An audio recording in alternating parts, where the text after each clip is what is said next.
الحمد لله وكفى والصلاة والسلام على من لا نبي بعده أما بعد.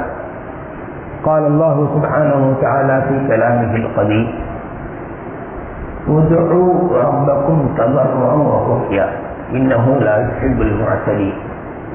آمنا بالله صدق الله مولانا العظيم.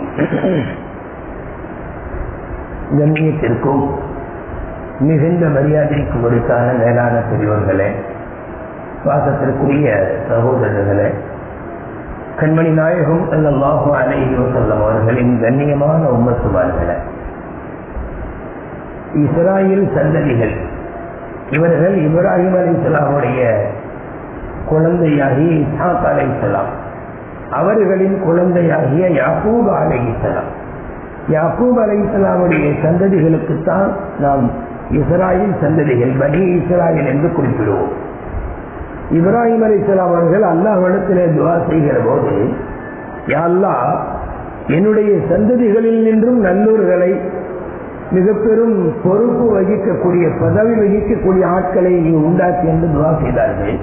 அப்ப அல்லாஹ் சொன்னால், உங்களுடைய சந்ததிகளிலே நல்லூர்களும் தோன்றுவார்கள், தீயோர்களும் தோன்றுவார்கள். அல்லாஹ்வே சாஃபாத் என்கிற அத்தியாயத்தில் சொல்லும் போது, وَمِنْ ذُرِّيَّتِهِمَا مُحْسِنٌ وَظَالِمٌ لِنَفْسِهِ مُبِينٌ. இஸ்ஹாக் அலைஹிஸ்ஸலாம் மற்றும் யாக்கூப் அலைஹிஸ்ஸலாமுடைய சந்ததிகளில, இந்த ரெண்டு நபிமார்களுடைய சந்ததிகளில நல்லோர்களும் தோன்றுவார்கள், அநீதம் செய்யக்கூடிய ஆட்களும் தோன்றுவார்கள் என்று அல்லாஹ் சொன்னார். இப்ராஹிம் அலைஹிஸ்ஸலாமுடைய சந்ததிகள்ல, பனி இஸ்ராயேல்ல தீயோர்கள், பொல்லோர்களை பற்றி நாம் அன்றாடம் பத்திரிகைகளில் படிக்கிறோம். நல்லோர்களும் வாழ்ந்திருக்கிறார்கள். நபிமார்களை போலவே சாலிஹீன்கள், வலிமார்கள், இவர்கள் எல்லாம் அந்த சந்ததியில் வாழ்ந்திருக்கிறார்கள். சஹீஹ் புகாரி, சஹீஹ் முஸ்லிம், ரெண்டு கிதாபிலையுமே ஒரு சம்பவம். முன்னொரு காலத்தில் ஜுரைஜ் என்கிற ஒரு வணக்கசாலி இருந்தார், இபாதத் செய்யக்கூடிய சாலிஹான மனிதர். அவர் தனக்கென ஒரு ஆலயத்தை கட்டி அமைக்கும். யூதர்கள் ஆலயத்திலே சென்று வணங்குவார்கள், கிறிஸ்துவர்கள் சர்ச்சிலே, அவர்களுக்கு உண்டான சர்ச்சிலே சென்று வணங்குவார்கள். முஸ்லிம்கள் பள்ளிகளிலும் அல்லாஹுவை தொழலாம், பூமியின் எந்த இடத்திலும் அல்லாஹுவை வணங்கலாம், சுத்தமாக இருக்க வேண்டும். அந்த ஜுரைஜ் என்பவர் ஒரு ஆலயத்தை கட்டி அமைத்து அதிலே அவர் தொழுது கொண்டு இபாதத் செய்து கொண்டு இருந்தார். ஒரு நாள் அவர் தொழுகையில் இருக்கிற போது அவருடைய தாயார் வந்து யா ஜுரைஜ் அப்படின்னு கூப்பிட்டார். தொழுகையில் இருக்கும் போது இவர் தொழுகையில் இருந்து கொண்டே மனதுக்குள், யா அல்லாஹ், சொல்லட்டுமா, தாயின் சொல்லுக்கு நான் கட்டுப்படணும், சொல்லட்டுமா, தாயுடைய சொல்லுக்கு கட்டுப்பட்டு தொழுகையை விட்டு விட்டு போகட்டுமா என்று இரண்டுக்கு மத்தியில் நான் தொழுகிறேன் என்று முடிவு செய்து தொழுது கொண்டே இருந்தார். அம்மா போயிட்டாங்க. மறுநாளும் யதார்த்தமாக இவர் தொழுகையில் இருக்கும் சூழலில் வந்து மகனை அழைத்தார்கள். அப்பொழுதும் அவர் தொழுவதிலேயே தொடர்ந்து இருந்தார். தாயின் அந்த சொல்லுக்கு செவி மடுக்கவில்லை. மூன்றாவது நாளும் அந்த தாயார் வந்து ஏதோ ஒரு அவசர வேலைக்கு அழைக்கிறாங்க. தாயார் வந்து நம்முடைய தொழுகையை கெடுக்கக்கூடிய ஆள் அல்ல, நம்முடைய இபாதத்தை கெடுக்கக்கூடிய ஆள் அல்ல, ஏதோ ஒரு அவசரத்துக்கு அழைக்கிறாங்க. அந்த மனிதர் தொழுகையா தாயின் வார்த்தையா என்று வரும்போது நாம சொல்லுவோம், தாயினுடைய வார்த்தைக்கு தான் முக்கியத்துவம் தரும். காரணம், அல்லாஹ்வின் ஹக்குகள் அது எப்பவும் நாம நிறைவேற்றலாம். பரந்தான தொழுகையில இருக்கும் போது நம்முடைய ஒரு தனி, அதாவது நம்முடைய நிலைப்பாடுகள் என்பது தனி. நபிலான தொழுகையில் இருக்கும் போது நம்முடைய நிலைப்பாடுகள் எப்படி இருக்க வேண்டும் என்று சொன்னால், பரமை போல இருக்க வேண்டும் என்று ஒரு இமாம் சொல்வார்கள்.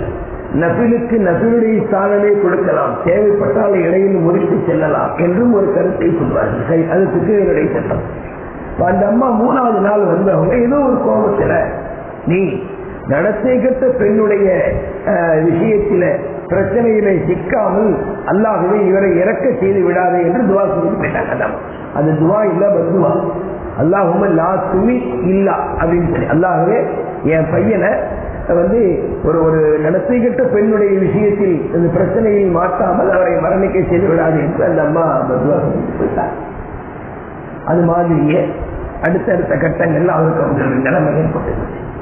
இவருடைய அந்த இபாதத்துகள், இவருடைய அந்த வணக்க வழிபாடுகளை பிடிக்காத சில பனி இஸ்ராயேலர்கள் ஒரு பெண்ணை அந்த விலை கொடுத்து வாங்கி, அதாவது அந்த பெண்ணிடத்துல கொஞ்சம் காசு பணங்களை கொடுத்து இவர் மீது நீ வந்து அபாண்டத்தை சுமத்த வேண்டும் என்று சொன்னார்.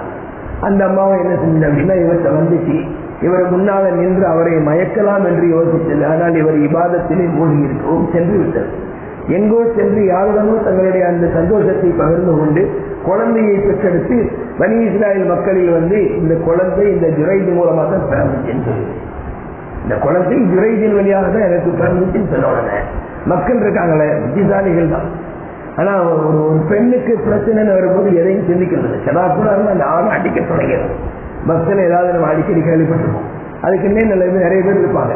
ஒரு பெண்ணுக்கு ஒண்ணுன்னா உடனே இருக்க வேண்டியது. ஆனா ஆண் தரப்பில் உள்ள விஷயத்தை விசாரிக்கணுமா இல்லையா? இப்ப மக்கள் எல்லாம் சேர்ந்து இவர் அடி உதன்னு சொல்லி உதச்சி அந்த ஆலயத்தை இடிச்சுட்டாங்க. ஆலயத்தை இடிச்சுட்டாங்க. அதுக்கு பிறகு இவங்க கேட்டாங்க, என்ன எதுக்கு அடிக்கிறீங்க?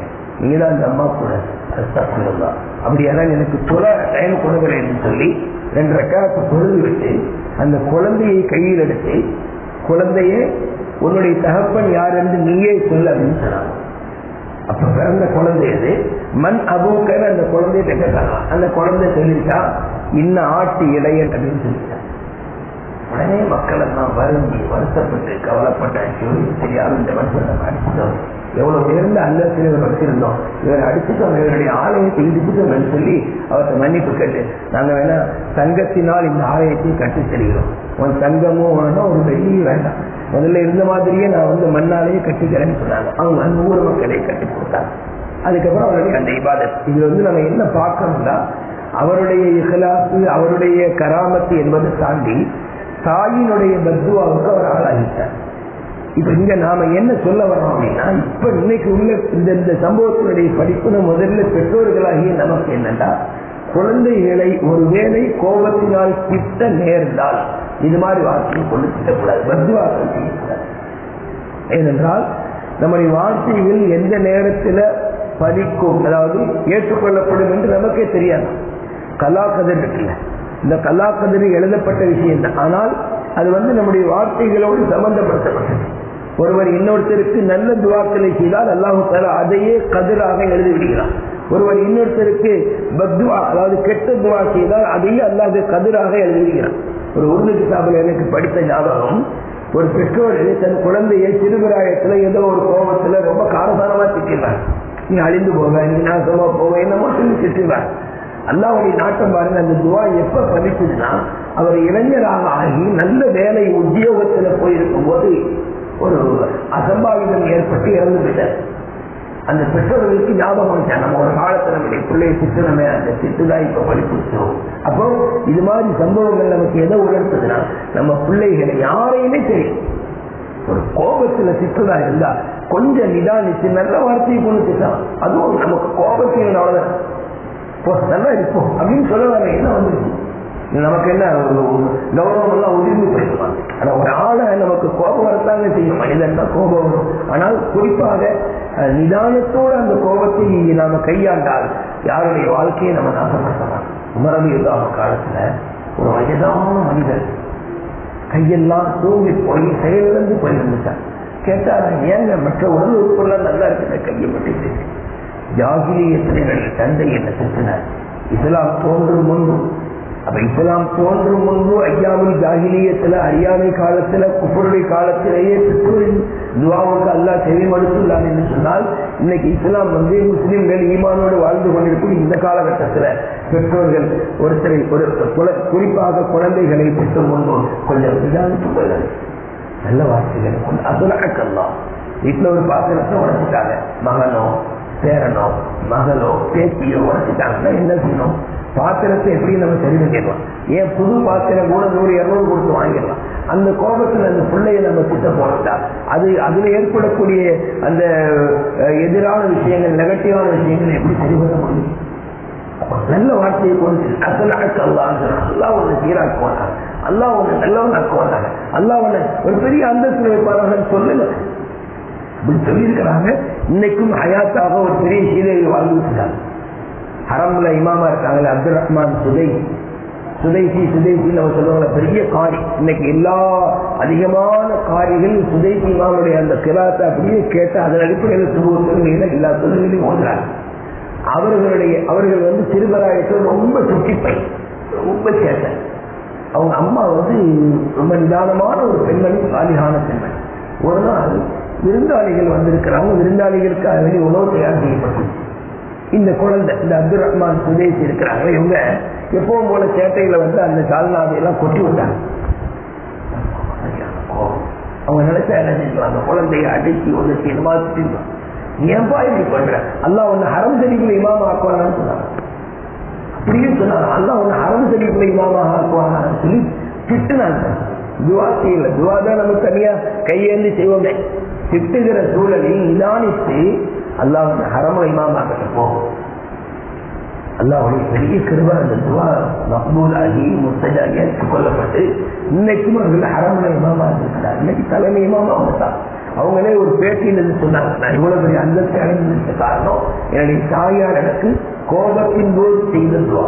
அப்ப கோபத்தின் போது நாம வந்து நிதானமாக இருந்து குழந்தைகளையோ மற்ற மக்களையோ திட்டாமல் அப்படியே மாற்றி, நமக்கு என்னங்க கோபம் வெளிப்படணும், 4 சத்தம் போடணும், அது நல்ல சத்தமா போடுவது. ஏன்பா இப்படி இருக்க, கோபம் அல்லாஹ் கற்பிச்சிடும். கோபம் ஏன்பா இப்படி இருக்கு, அல்லாஹ் அவனுக்கு நல்ல வேலையை தரும். வித்தியாசமா தான் இருக்குது. இதுக்கு பேர் திட்டாங்கன்னு கேட்போம். இஸ்லாம் அப்படித்தான் திட்ட சொல்லுது. அபூபக்கர் ரலியல்லாஹு ஒருத்தர் திட்டிட்டு இருக்கும்போது ரசூல் ஸல்லல்லாஹு அலைஹி வஸல்லம் சொன்னாங்க, ஏப்பா சித்திகாவும் இருக்கிற திட்டவும் செய்தியப்பா, என்னப்பா இது நிறைய வந்து கேட்டாங்க. கல்லா லஆனீன வ சித்திகீன, சில பேர்லாம் பாத்தீங்கன்னா திட்டவும் செய்யறாங்க, சித்திகிங்கிற அந்த சிலையும் இருக்கிறாங்க. அல்லாஹ் அக்பர், அதுக்கு ஒரு மாதிரியா போச்சு. அதுக்கப்புறம் அவங்க யாரையும் திட்டலை. அவங்க சொல்றாங்க, நான் 6 மாதம் கூட அதுக்கு பிறகு திட்டினதில்லை. இதுதாங்க நம்மளை எப்படி பக்குவப்படுத்துது, எப்படி ஈடுபடுத்துது பாருங்க நம்முடைய வார்த்தைகளை. அதாவது ரசூலுல்லாஹி அலைஹி சம்பவங்களின் சஹாபாக்களுக்கு சொன்னாங்கன்னு சொன்னா முன்னோர்களின் சம்பவங்களை அதில் 1000 படிப்பினை. அது இன்று நாம இந்த சம்பவத்தில் தெரிஞ்ச படிப்பினை என்ன தெரியுமா, யாரையும் திட்டக்கூடிய நிலை நேர்ந்தால் ஏற்பட்டால் நிதானித்து அவருக்கு நல்ல வார்த்தையை கொடுத்திட்ட வேண்டும். ரசூலுல்லாஹி ஸல்லல்லாஹு அலைஹி வஸல்லம் நம்முடைய வார்த்தைகளை சரியானதாக ஆக்கிடுவானாக. யாரையும் பத்வா செய்யக்கூடிய, அவருடைய வாழ்வை நாசப்படுத்தக்கூடிய வார்த்தைகள் நம்முடைய நாவிலிருந்து வருவதை விட்டுவல்லால் நம்மை பாதுகாத்துடுவானாக. ஆமீன் ஆமீன் யா ரப்பல் ஆலமீன். அஸ்ஸலாமு அலைக்கும் வரஹ்மத்துல்லாஹி வபரகாத்துஹு.